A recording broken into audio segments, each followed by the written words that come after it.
Salam, hər vaxtınız xeyir olsun. Hər birinizi yenidən xoş gördük.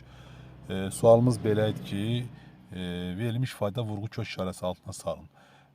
Bu sual demək dimin test toplusunda kvadrat köklər və həqiqi üstü qüvvət mövzusunda 36-cı sualdır. Gəlin baxalım suala. Sualı ilk öncə yazıram. 3 çıxılsın x bağlayıram. Olur nə? X kvadrat üstə gələk 3 bölünsün nə? Bölünsün x çıxılsın 3-ün kubu. Hə, müəllim, bəs mən nə bilim kimdir kvadrat kökün qarşısındakı ifadə mənfi qiymətləri yoxsa müsbət qiymətlər alır? Gəlin baxaq. Gəlin baxaq. İndi izah edəcəm. İndən sonra belə suallar qarşına çıxanda çox asanlıqla da yazacaqsan. Biz ki, kvadrat kökün onda mənası olur ki, kökaltı ifadə həmişə hansı müsbət qiymətlər alsın. Burada kökaltı ifadə nədir?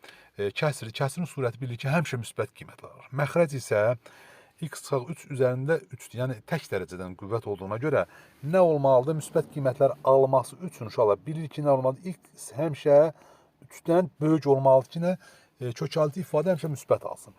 Əgər x-in 3-dən böyük olduğunu biliriksə, onda tapmağa nə var ki, tapmışıq da onu. Bərabərdir, nə olacaq? Bərabər yazıram, mənfini qarşıya çıxardan bunu yazıram, x çıxılsın 3 kimi göstərirəm.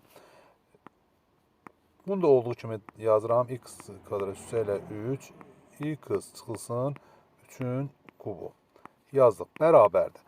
Biz bilirik ki, kökün qarşısında, kvadrat kökün qarşısında mənfi olduğu, yəni cüt dərəcədən olduğu da qarşısında mənfi olduğu, mənfini çöldə qoyur. Həmin ifadə nə edir? Daxil olur kökün altına. Yəni olacaq x çıxılsın 3-ün kvadratı vurulsun x kvadratı. Üstə gələk 3, x çıxaq 3-ün nəyi? Kubu. Burada getdi bundan məxrəcdəkin getdi. Yəni 3-cü dərəcədən ikisi getdi. Nə qaldı? Qalacaq mənfi kök altında x kvadrat. Üstə gələk 3 bölünsün x çıxılsın 3.